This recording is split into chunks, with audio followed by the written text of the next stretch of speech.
Hello and welcome. Dharmendra Pradhan resigned as Union Education Minister on Saturday. We saw Prahlad Joshi taking over as the Education Minister. BJP came on a back foot after CJP-led protest. It was more importantly a Gen Z protest. And today we will be talking what's next for BJP because elections are coming up and obviously the monsoon session is going on. And to talk about that, we have Tanveer Azam with us. Hello, sir.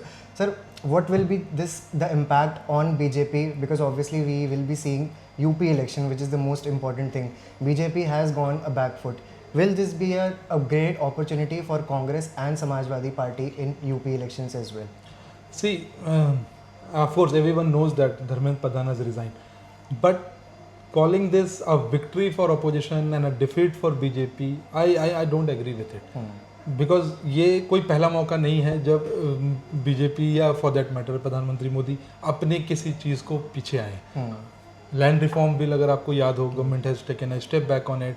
Of course the farm laws पूरा बहुत दिनों तक 200-250 दिनों तक पूरा protest चला. Farmers were there at the border of Delhi and then the government backtracked और उन्होंने अपना वो तीनों बिल वापस रिपील कर लिए. Then resignation, this is not the first resignation. We have seen the resignation of Mr. M.J. Akbar, जो Minister of State थे जब पूरा Me Too movement हुआ. And see, BJP as a party and PM Modi as a politician, I still believe that PM Modi is like far above than all the politicians, all the opposition politicians taken together. He is a very smart politician. He knows कि ये जो पूरा protest है ये of course it was started by Gen Zs and Gen Zs के अच्छे खासे participation थी उसमें. When the opposition started taking mileage out of it, suppose Samajwadi Party, Congress, of course the whole thing which you saw on the TV, then Arvind Kejriwal was there. He realized that they are going to take a lot of advantage out of it, and it is not good or it's not a very smart thing to alienate the Gen Zs because they also constitute a good amount of voters. जिस तरीके का video और जिस तरीके का protest हमने पहले दिल्ली में शुरुआत हुई, फिर जयपुर, प्रयागराज, पटना, सीवान, मुंबई, हर जगह पहुंचा और हर जगह वहाँ पे we can easily say that 80% of the participants were at least Gen Zs. And if we are like targeting Gen Zs, if we are attacking Gen Zs, it means कि आप कहीं ना कहीं उनके पेरेंट्स को भी अटैक कर रहे हो. And I can say, and this will come out after few weeks or few days, that parents were BJP supporters, but the kids, they were not. See, I and you must be having cousins or brothers or sisters or family members who are like Gen Zs. They don't listen. They have their own way of doing things.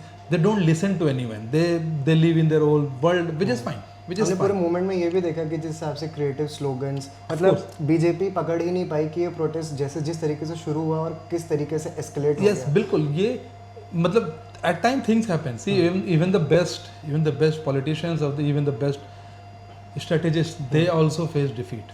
I will definitely call it a defeat of the BJP government कि हाँ, हार तो है. But then coming to your next question, how will this affect BJP in the upcoming election?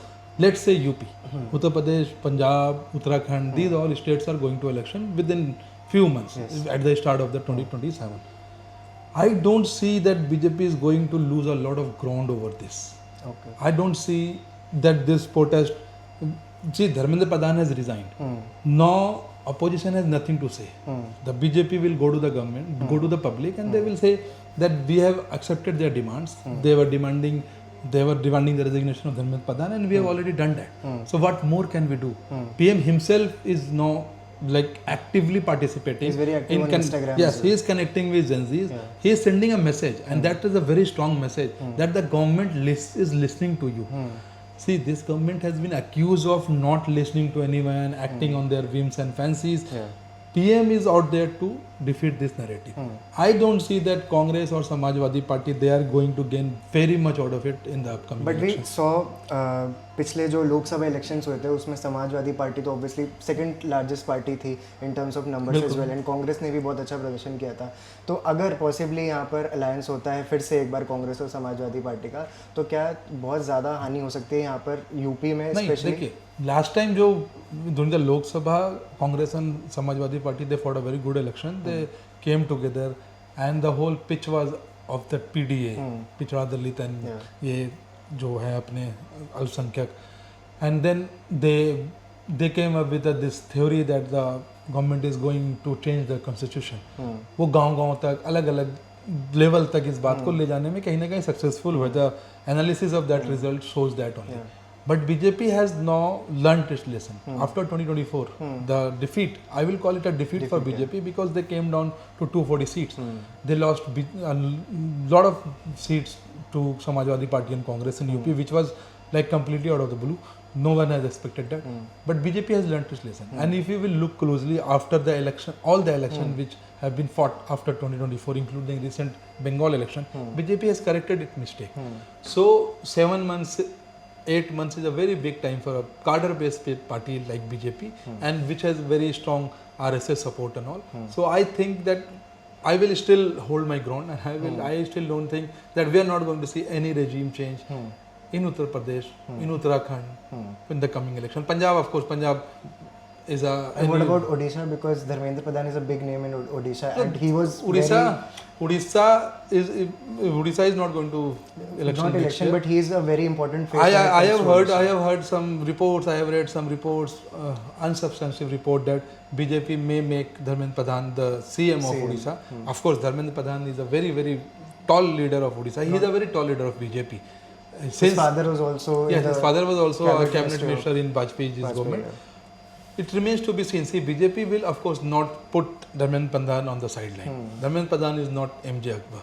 Dharmendra Pradhan is a hardcore RSS man.